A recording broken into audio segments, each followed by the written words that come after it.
Hi, I'm Christopher Rea. Welcome to this brief video lecture introducing Chu T'ien-wen.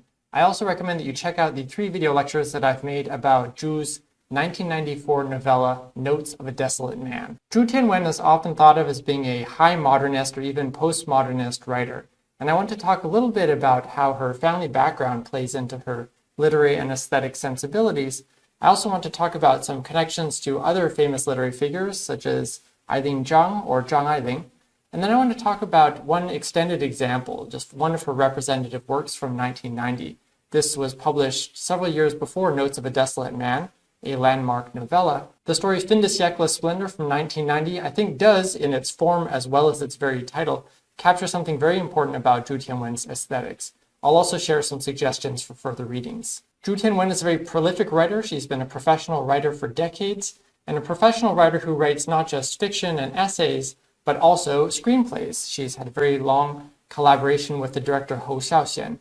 And you could say that literature runs in her blood. A lot of her family members are writers or were writers. She studied English language and literature in college, and over the course of several decades, she has garnered many literary awards, including the 2015 Newman Prize. She made a visit to UBC as part of a visiting delegation of Taiwan writers in 2009. And on YouTube, you can watch her talk about her own writing as part of her acceptance speech for the 2015 Newman Prize. I'm going to talk about Fin de siècle Splendor today, and as I mentioned before, I have 3 lectures talking about Notes of a Desolate Man. Growing Up from 1984 is one of the works that first brought her to public attention, not just to the general reading public, but also to the film industry. Zhu Tianwen is the eldest of 3 sisters. Both of her sisters are writers, and both of her parents were also writers. Zhu Tianwen and Zhu Tianxin are sometimes talked about as being a pair. They share very similar literary sensibilities, very cosmopolitan outlook, very interested in Japan, very interested in high modernist aesthetics.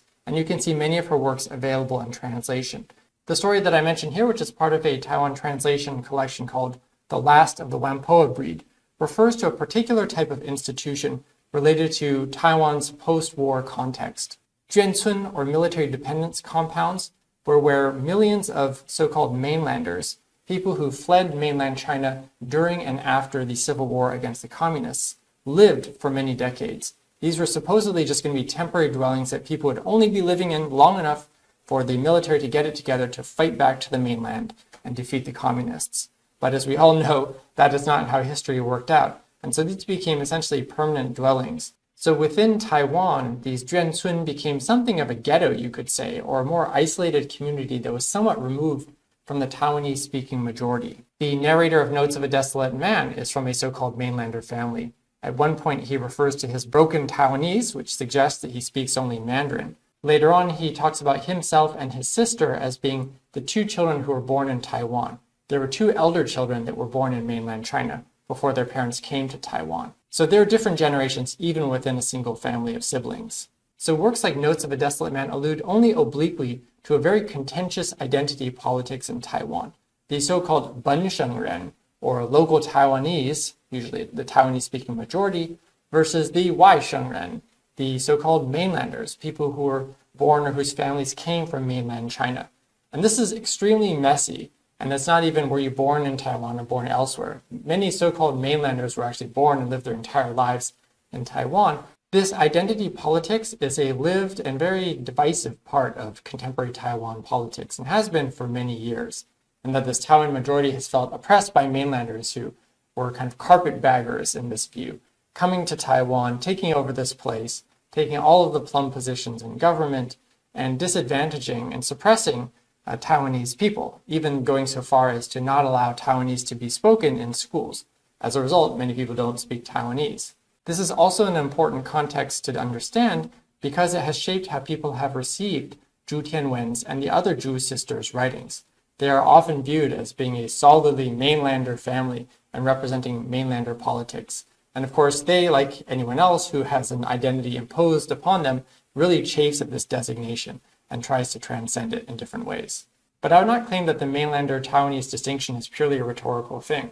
I think it is also something that many people do adopt as part of their self-representation and persona and in their social habits, as well as within the power structure of the cultural industries in Taiwan. So just to give one really specific and I think important example related to Zhu Tianwen, I earlier showed this happy family photograph, but it turns out it's actually a doctored photograph that cuts out another important figure in Zhu Tianwen's life, Hu Lancheng, who had been a literary mentor to her and her sisters for a brief period in the 1970s.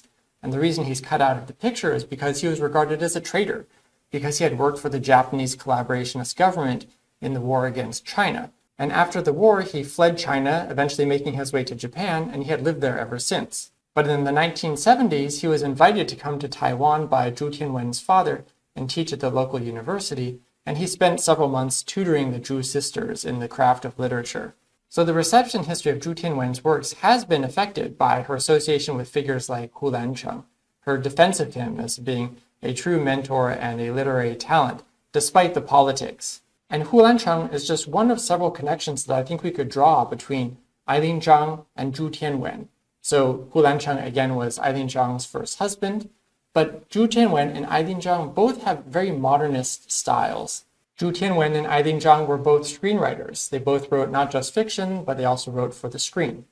They were both very cosmopolitan in their outlook, in terms of their cultural consumption, in terms of their kind of extroverted interest in the world beyond China or the Chinese-speaking world. Many of their stories also represent transience. There's a lot of focus on things like colors, fashion, and tactile pleasures, including sex. And as modernists, they seem very interested in kind of deconstructing grand narratives of history or the nation that just focus on telling one story and telling it very simply in a very heroic mode. Their mode is utterly unheroic, and when they do look past the present, they are often prophesizing a future that is very bleak and desolate. Zhu Tianwen started writing in high school, and she and her sister were members of this collective called the 3-3 Literary Society that had a couple of publications. One was 3-3 Magazine, which also published a 3-3 anthology. So you may wonder, well, what does 3-3 refer to? There are two different types of symbolism at work here, one political and one religious. The 3 Principles of the People is a political philosophy developed by Sun Zhongshan or Sun Yat-sen, who's often hailed as the father of the nation of modern China. 民族主义, 民权主义, 民生主义, civic nationalism, governance rights, and welfare rights. All 3 of these use the term 民 or the people, suggesting that the purpose of government is to serve the people, and that the government really should be by, for, and of the people. The other 3 is usually thought of as referring to the Christian Trinity, the Father, Son, and Holy Spirit, or Holy Ghost. So this is a very different context than just national politics. But one of the things that they have in common is this notion of the Father, Father of the nation, and the Father of humanity. So this was an ambitious group. Zhu Tianwen is also a tremendously accomplished screenwriter. A City of Sadness to me is one of her masterworks. She wrote it in collaboration with Wu Nianzhen. This is a work that is in part Taiwanese, part Japanese, part Cantonese, and other languages as well. And it deals with a moment of historical trauma for Taiwan in 1947, while the Civil War was still going on, but after Japan had been defeated and the nationalist presence in Taiwan had begun. In 1947, there was a violent incident in Taipei that turned into an island-wide conflagration of inter-ethnic violence. A City of Sadness helped to break the silence on this moment of national trauma that Taiwan had carried with it essentially in silence for decades. This is a history that had been very repressed. But what is interesting is that when the filmmakers did break this silence, they didn't actually represent the events itself directly in a satisfying, historically obvious way. A lot of the representation is very indirect, very oblique. It focuses on this little town in northeastern Taiwan, and one of its characters is a deaf mute. So this is a film not just about a historical incident, but also about the difficulty and even impossibility of representing history in its entirety in a holistic and purely satisfying way. The most important figure in Zhu Tianwen's cinema career has been the director Hou Xiaoxian.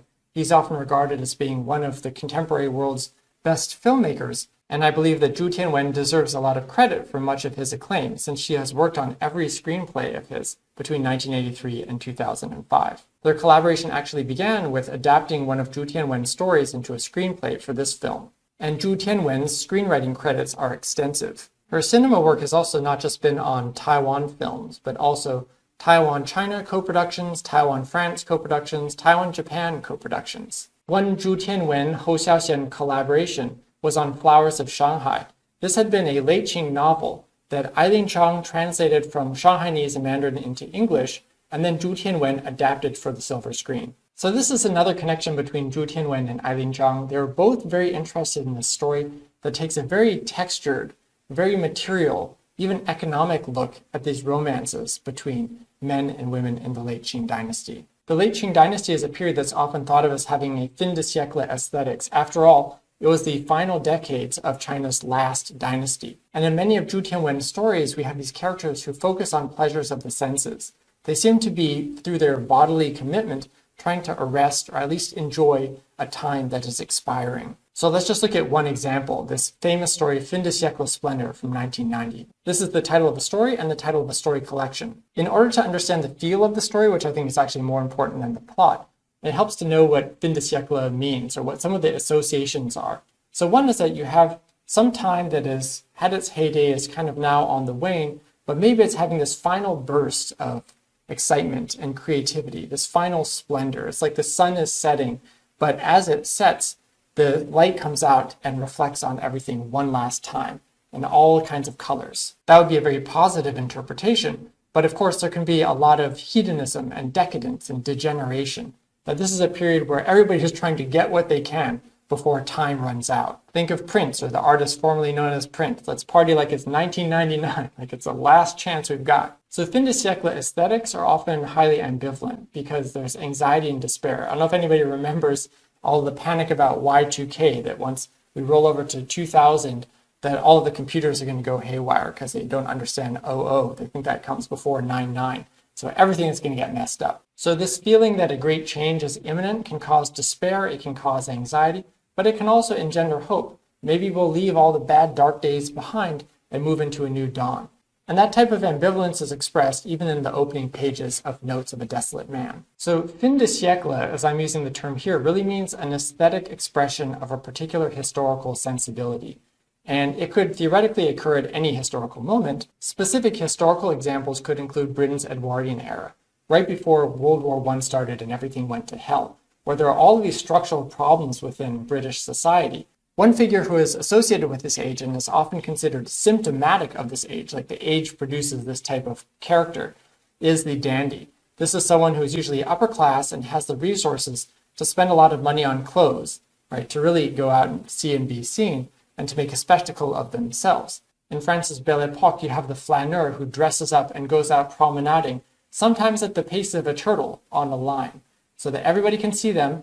And this is kind of a protest against all of the rush and bustle of the modern age. We want to slow things down and take things aesthetically. We want to savor all of the pleasure of the moment. So in this story, Fin de siècle Splendor, we have a character named Mia, who's a fashion model, and we really just follow her as she lives this lifestyle of consumption, where she consumes things like smells, sights, taste. She lives a very aesthetic lifestyle, and her life is defined not just by these kind of tactile material things and these intangible senses, but also by the seasons. So we have seasons of fashion, and she also has kind of seasons of romantic relationships. So she keeps cycling through clothes and cycling through lovers. Mia's constant changing of clothes calls to mind a quip by Oscar Wilde. He was one of the great aesthetes of history and a figure from the Edwardian era who said that one should either be a work of art or wear a work of art. Some of the splendor expressed in the story comes through this encyclopedia display of knowledge related to haute couture, all of the different fashion trends, year after year, season after season. And just one final Eileen Zhang comparison here. Eileen Zhang had also written a history of Chinese fashion, of women's clothes particularly, and tried to diagnose from the way that people dress, what does that say about the era? And so you could say it's a history of fashion, but you could also say that what she was writing was a history as fashion. So Mia's life is very much in this vein, that she experiences history through fashion. Nor is Mia alone. She is a member of a community of young, independent, modern women who are pursuing lifestyle options that were not available to them previously. One of the questions I think the story raises is about the nature of consumption as a part of self-actualization. Is this a dead end, or is this a way of self-empowerment? Mia's character is very closely associated with ephemerality. Clothes come and go, smells come and go, boyfriends come and go. And in that last one, I think we can identify a little bit of a feminist inversion of an old misogynistic line from pre-modern China, of that a wife is like a set of clothes and you can change her at any time. So the associations connected with this figure are often very transient. We have water vapors, we have aromas, pop songs, which of course just have a moment of brilliance and popularity before they kind of fade out. At one point, the narrator specifically mentions Madonna, the international symbol of the material girl, who is really focused on the self, not on the outside world. So it can be quite narcissistic, but everything is about self-gratification through sex, through consumption, through material goods. But Mia is also a producer as well as a consumer, and at the end of the story, we have this allusion to Mia's future and to the future of the world as being one filtered through Mia's aesthetic sense. Several works by Zhu Tianwen have been translated into English. There's Notes of a Desolate Man. We have excerpts from another novel called Witch's Brew. You can read Fin de siècle Splendor in the Columbia Anthology of Modern Chinese Literature. There is also an excellent study of Zhu Tianwen's story by Letty Chen in the Columbia Companion to Modern Chinese Literature, and you can find more studies and translations at the websites listed on this slide. I would also recommend taking a look at these two essays, one about the literary magazine that she co-founded, and another about two important literary figures in her life. Finally, you can learn a lot more about Zhu Tianwen's filmmaking collaboration with Hou Xiaoxian in this interview with Michael Berry.